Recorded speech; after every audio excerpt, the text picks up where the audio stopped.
नमस्कार। मैं एस्ट्रोलॉजर सीमा शर्मा अपने एस्ट्रोलॉजी के यूट्यूब चैनल पर आपका हार्दिक स्वागत करती हूँ। मैं आपसे पिशाच दोष के बारे में चर्चा कर चुकी हूँ, जिसमें शनि और राहु की युति पाई जाती है। आप जानते हैं कि जब हमारे कुंडली में शनि और राहु ग्रह की युति बनती है, तब बहुत ही विपरीत प्रभाव देखने को मिलते हैं।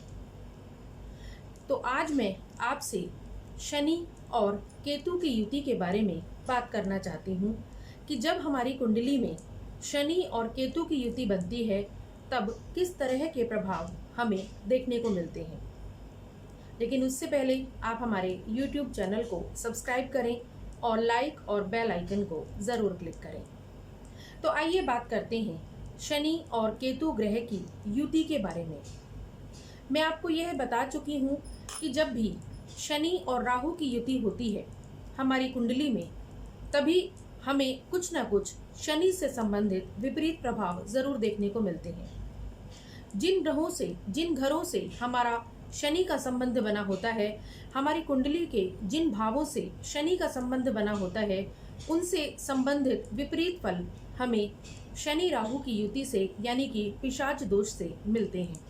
जैसे कि यदि मान लीजिए किसी का शनि उसके लग्न से संबंधित है या लग्न का स्वामी शनि है, तो अवश्य ही शनि राहु की युति से उसके स्वास्थ्य में ज़रूर परेशानी आएगी। इसी तरह से शनि और केतु की युति जब हमारी कुंडली में कहीं पर भी बनती है, तो वह भी कुछ ना कुछ धीमे और विपरीत प्रभाव देने वाली होती है। धीमा मैंने इसलिए कहा क्योंकि शनि और केतु दोनों ही ग्रह बहुत धीमी गति से चलने वाले ग्रह हैं, और जब इन दोनों ग्रहों की युति बन जाती है, तब इसका अर्थ यह होता है कि जिस भाव में भी, जिस घर में भी शनि और केतु की युति बनी है, जिस घर में भी इनका कंजंक्शन बना है, वहीं पर कहीं ना कहीं ये दोनों ग्रह उस घर से संबंधित फलों में कमी करेंगे या उस घर से संबंधित मिलने वाले फलों की गति को धीमा करेंगे। जैसे मान लीजिए लग्न में शनि और केतु की युति बन गई, तो अवश्य ही व्यक्ति सुस्त होगा या कुछ ना कुछ उसके स्वास्थ्य में परेशानी रह सकती है। इसी प्रकार यदि पंचम भाव में शनि और केतु की युति बन जाती है, तो यह कहीं ना कहीं शिक्षा में व्यवधान डालने वाली भी होती है, क्योंकि केतु स्वयं एक ऐसा ग्रह है जिसका कोई सर नहीं है, जिसके पास दिमाग नहीं होता, और शनि न्याय का ग्रह है। तो कहीं ना कहीं यह केतु जो है, जब शनि के साथ युति बनाकर किसी घर में बैठता है, तो अवश्य ही उसके फलों में कहीं ना कहीं कमी कर देता है, क्योंकि केतु का स्वभाव है नॉर्मली भी जब यह किसी घर में बैठता है तो उस घर के फलों में कमी करता है, और जब यह शनि के साथ युति बनाकर बैठ जाता है तो अवश्य ही उस घर के फलों को बहुत अधिक धीमा कर देता है।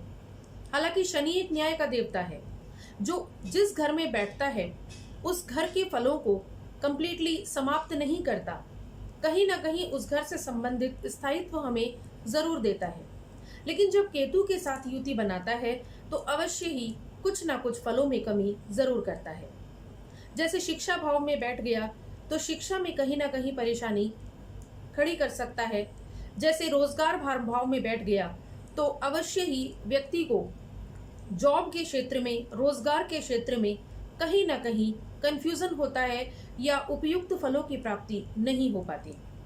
सबसे अधिक परेशान यह नवम भाव में करता है।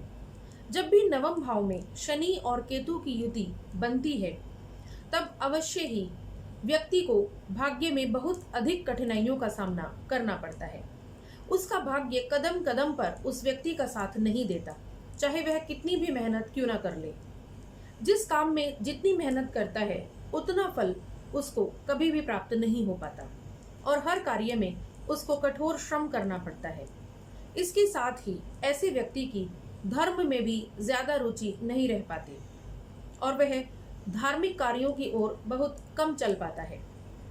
इसी प्रकार जब चतुर्थ भाव में शनि और केतु की युति बनती है तो अवश्य ही माता के स्वास्थ्य में कुछ ना कुछ खराबी जरूर रहती है। इसके साथ ही प्रॉपर्टी से संबंधित कामों में उचित फल प्राप्त नहीं हो पाते। तो आप यह समझ गए होंगे कि जब भी हमारी कुंडली में शनि और केतु की युति बनती है तो जरूर कहीं ना कहीं यह उस घर से संबंधित फलों में कमी करता है। कमी का मतलब यह नहीं है कि यह कंप्लीटली उस भाव को समाप्त कर देता है, लेकिन अवश्य ही उस घर से संबंधित भावों में, उस घर से संबंधित फलों में हमें परेशानी का अनुभव जरूर करना पड़ता है। लेकिन सबसे मेन बात यह है कि हमारी शनि और केतु की युति हमारी कुंडली के किस घर में बनी है। तो यदि आपको भी अपनी लाइफ में ऐसा कुछ लगता है कि शनि और केतु की युति के कारण आपको कुछ परेशानी महसूस हो रही है, अपने जीवन में किसी कार्य में सफलता नहीं मिल पा रही है, तो अवश्य ही आपको अपनी कुंडली का विश्लेषण कराना चाहिए। क्योंकि ध्यान रखें कि इस तरह की युति जब भी कुंडली में बनती है तो वह शनि, राहु या केतु की दशा में अवश्य ही व्यक्ति को विपरीत फल प्रदान करने में समर्थ होती है। इसीलिए इसके उपाय भी बहुत अधिक जरूरी होते हैं। तो आपको यदि इस तरह की समस्या का अनुभव होता है तो आप अपनी कुंडली का विश्लेषण अवश्य कराएं। आप हमारे YouTube चैनल को सब्सक्राइब करें, बेल आइकन को क्लिक करें और हाँ, लाइक बटन दबाना नहीं भूलें। हमारा कॉन्टैक्ट नंबर डिस्क्रिप्शन बॉक्स में दिया होता है। यदि आपको भी अपनी कुंडली से संबंधित कोई कंफ्यूजन होता है तो आप हमारे दिए हुए नंबर पर संपर्क कर सकते हैं। धन्यवाद।